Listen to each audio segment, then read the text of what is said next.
Hello दोस्तों, मेरा नाम रोशन है। कैसे हैं आप सब? देखिए दोस्तों, पिछले 4-5 सालों में अर्निंग के काफी सोर्सेस डेवलप हुए हैं। स्टॉक मार्केट ट्रेडिंग भी उनमें से एक है। लोग काफी इंटरेस्टेड हो रहे हैं इसमें, लेकिन ज्यादातर लोग बिना सीखे इसे ट्रेड करने लग रहे हैं। अब समझने वाली बात यह है कि इसका रोड मैप कैसे समझें। अगर आप ट्रेडिंग बिना किसी प्लान के या बिना किसी स्ट्रेटजी के करते हैं तो बहुत हाईली चांसेस है कि आपको लॉस उठाना पड़ेगा। फिर बात आती है कि स्ट्रेटजी कहाँ से लाएं, और अगर कहीं से आपने सीख भी लिया तो किसी रॉकेट साइंस से कम नहीं है दोस्तों उसके रूल एंड रेगुलेशंस, जिसमें या तो आपको आरएसआई देखना पड़ेगा या बॉलिंजर बैंड देखना पड़ेगा या फिर मूविंग एवरेजेस देखने पड़ेंगे। फिर अंत में लगता है मार्केट ऊपर जा रही है, ये सब देखने के चक्कर में कहीं मूवमेंट छूट ना जाए। नतीजा ये होता है कि हम लोग ट्रेड एग्जीक्यूट कर देते हैं, फिर या तो लॉस हो या प्रॉफिट, इनमें से कोई रूल्स रेगुलेशंस काम नहीं आते। और फिर अंततः ये देखा जाता है दोस्तों कि इसमें ज़्यादातर लोग लॉस ही करते हैं।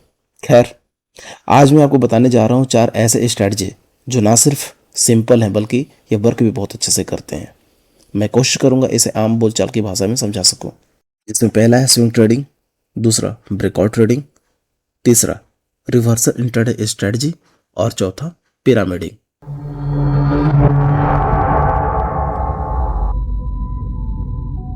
पहला है स्विंग ट्रेडिंग स्ट्रेटजी। इसे आम भाषा में कहें तो ये झूले का खेल है दोस्तों। शेयर की कीमत ऊपर नीचे झूलते रहती है, आप ऊपर खरीदो नीचे बेचो, 3 से 10 दिन में मुनाफा लो। भारतीय स्टॉक मार्केट में ये जॉब वालों के लिए बेस्ट है, क्योंकि शाम में 20 मिनट तक आपको चेक करना होता है और फिर आपको मॉनिटर करना होता है। फिर आप इसको कैसे एग्जीक्यूट करते हैं वो चलिए मैं आपको स्टेप बाय स्टेप बताता हूँ। स्टेप 1 वो रहेगा दोस्तों, सही स्टॉक चुनना होगा। सही स्टॉक कैसे चुने मैं आपको बताता हूँ। आप अगर पीसी यूज कर रहे हैं तो आप ट्रेडिंग व्यू में जाएंगे, प्रोडक्ट्स में जाएंगे। ट्रेडिंग व्यू एक एप्लीकेशन है दोस्तों, आप tradingview.com पे जाएंगे तो आपको ये मिलेगा। फिर इसमें प्रोडक्ट्स में जाएंगे, स्क्रीनर पे जाएंगे। स्क्रीनर पे जाने के बाद यहाँ पर यूएसए है, इसे इंडिया करेंगे और यहाँ पे जो प्राइस है दोस्तों यहाँ पर एटलीस्ट 500 करेंगे। 500 वो इसलिए क्योंकि उससे ऊपर के जो रहते हैं दोस्तों उनका वैल्यू ठीक रहता है, वेटेज ठीक रहता है और फिर आपको मूवमेंट भी ठीक ठाक दे देते हैं। ये 500 यहाँ हो गया। अब हम लोग चेंजेस में आएंगे। चेंजेस में आकर के शॉर्ट डिसेंडिंग करेंगे दोस्तों। इसमें जो स्टॉक्स अप ट्रेंड में है रिसेंट, उनका ये एक लिस्ट हमें दिखा देगा। अब इसमें से किसी एक स्टॉक को रैंडमली सिलेक्ट करते हैं दोस्तों और उसको मॉनिटर करेंगे वो अपने प्राइस से अप डाउन हो रही है या नहीं।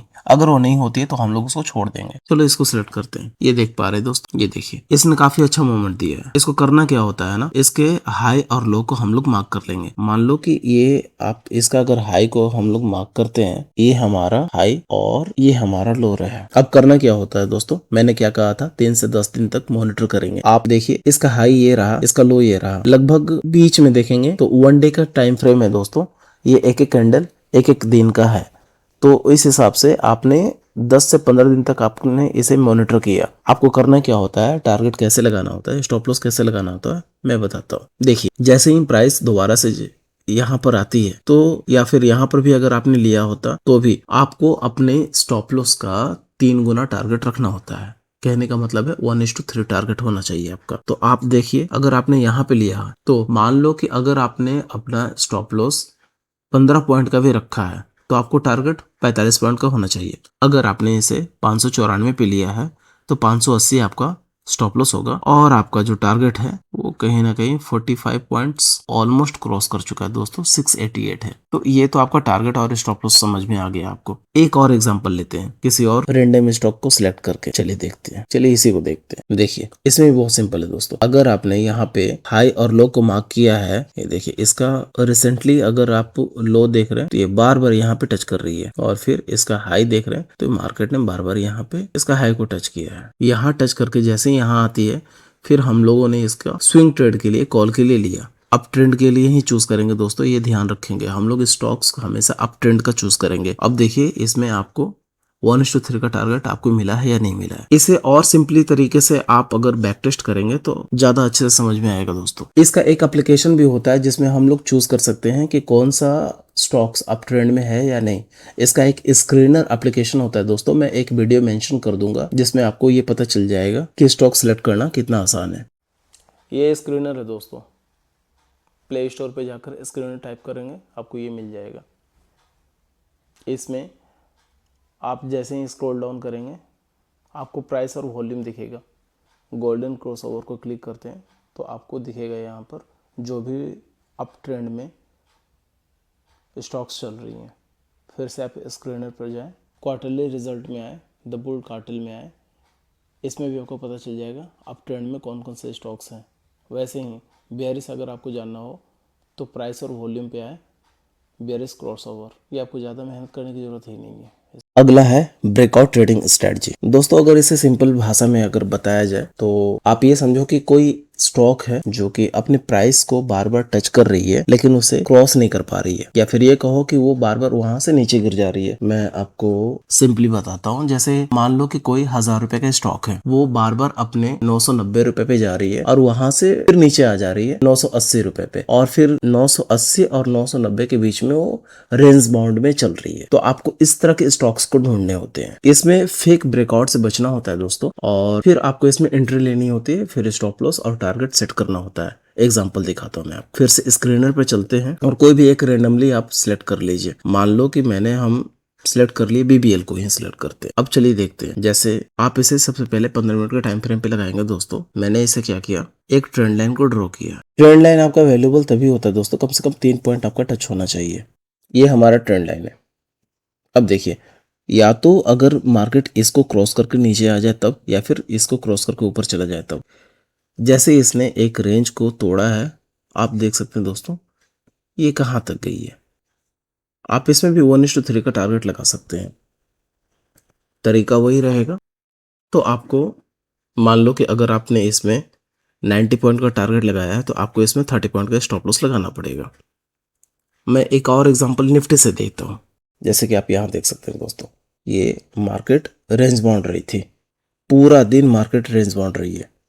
या तो अगर इसे नीचे की ओर ब्रेक कर देती तो हम लोग इस वाले टारगेट के लिए रुकते, ऊपर की ओर ब्रेक कर देती तो ये ऑल टाइम हाई लगाने के लिए तैयार थी, और इसने मार्केट ने ऐसा ही किया। जैसे ही इसे ब्रेक करती है दोस्तों, एक दिन पूरे रेंज बाउंड होने के बाद अगले दिन काफ़ी अच्छा मूवमेंट देती है ये।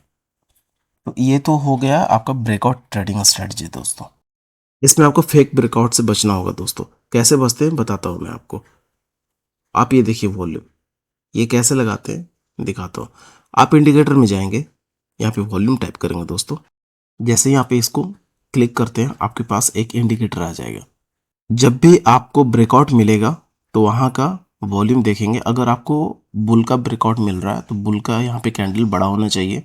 जैसे इसने ब्रेकडाउन दिया है तो यहाँ पे रेड कैंडल बड़ी हो रही है, और फिर ये मार्केट फिर से नीचे आएगी। एटलीस्ट यहाँ अपने रेंज बाउंड एरिया पर फिर से आएगी दोस्तों। अगला है रिवर्सल इंट्राडे स्ट्रेटजी। देखिए दोस्तों, रिवर्सल इंट्राडे स्ट्रेटजी आप 5 मिनट या 15 मिनट के टाइम फ्रेम पे कर सकते हैं। ये इसकी अच्छी बात यह है दोस्तों, ये अपने टारगेट पे जाने के बाद जो रिवर्स करती है, हमें उस चीज़ को पकड़ना होता है और उसमें ट्रेड करना होता है। कैसे, ये मैं आपको समझाता हूँ एग्जांपल से। मान ले अगर ये निफ्टी में ही हम इसे देखते हैं तो हमने अगर पिछले दिन का हाई को अगर मार्क किया होगा, ठीक है, 5 मिनट के टाइम फ्रेम पे, मैं इसे 15 मिनट के टाइम फ्रेम पे करता हूँ बेस्ट अंडरस्टैंडिंग के लिए। मान ले पिछले दिन का मैंने हाई को इसको मार्क कर दिया। चलिए, ये पिछले दिन का हाई था इसका, और उसी दिन का मैंने जहाँ से मार्केट दोबारा से रिवर्स हुई थी मैं उसको मार्क कर देता हूँ। हमें करना क्या था, जैसे ही मार्केट ऊपर जा कर के ये पिछले दिन वाले हाई को जैसे टच करती है फिर हमें पुट में ले लेना था। ठीक है, ये देखो यहाँ से टच की, और यहाँ से जैसे ही पिछले दिन का हाई को इसने टच किया हमें पुट में लेना था 1:3 का टारगेट। आप देखिए दोस्तों ये कहाँ तक आई है। अगर आपको ये एग्जांपल समझ में नहीं आ रही है तो मैं आपको एक और एग्जांपल समझाता हूँ। TCS का देखते हैं, चलो स्टॉक में इस बार। ठीक है, मैंने देखिए दोस्तों इसको मैं 1 डे के टाइम फ्रेम पे करके दिखाता हूँ आपको। देखिए मैंने आप इसका ये टारगेट लगाया था और ये लगाया था स्टॉप लॉस। जैसे ही अपने टारगेट पे जाती है आप देखिए दोस्तों इसने कहाँ से रिवर्स किया है।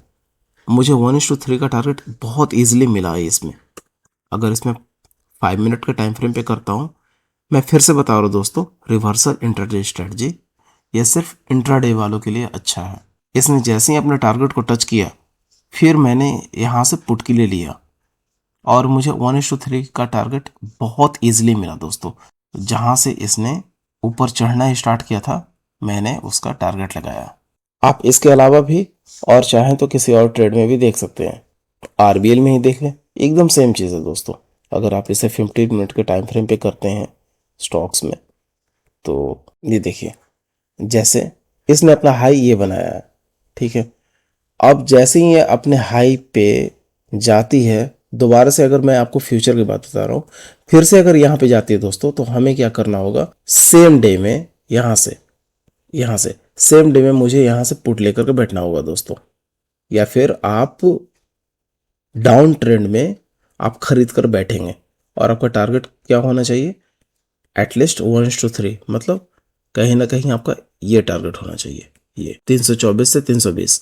मतलब अगर आपका 4 पॉइंट का टारगेट है तो आपको 1 पॉइंट का स्टॉप लॉस होना चाहिए। इसी तरह से बाकी का एग्जांपल भी देख लेंगे दोस्तों, जैसे एलटी, अगर आप इसे 15 मिनट के टाइम फ्रेम पे भी देखेंगे तो ये आपका यहाँ पर टारगेट था पुट का।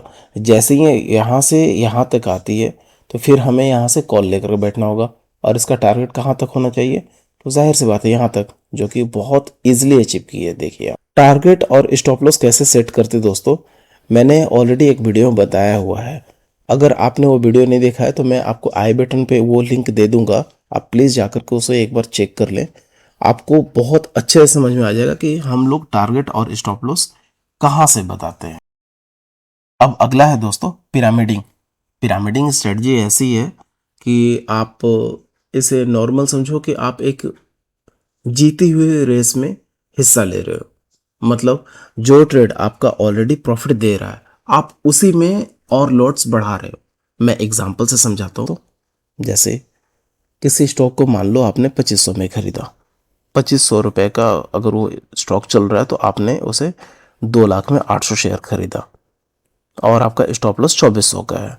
अब क्या करना है आपको कि आप 2600 रुपये पे जैसे ही पहुंचती है आप 3 लाख रुपए और उसमें ऐड करो, फिर आपका शेयर 1150 हो गया टोटल। एवरेज आपका 2550 हुआ, स्टॉप लॉस आपका 2500। जैसे ही प्रॉफिट दिखता है आप पिरामिड बिल्ड करो और ऐड करो।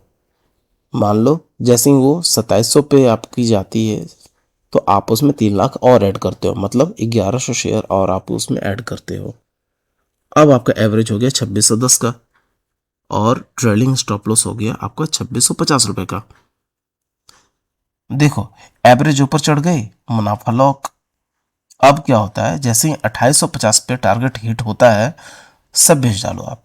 फिर टोटल आपका 3050 शेयर, इसमें 2850 से गुना करो, 87 लैक्स, कॉस्ट 80 लैक्स, यानी प्रॉफिट आपको 7 लाख, मतलब 70% रिटर्न।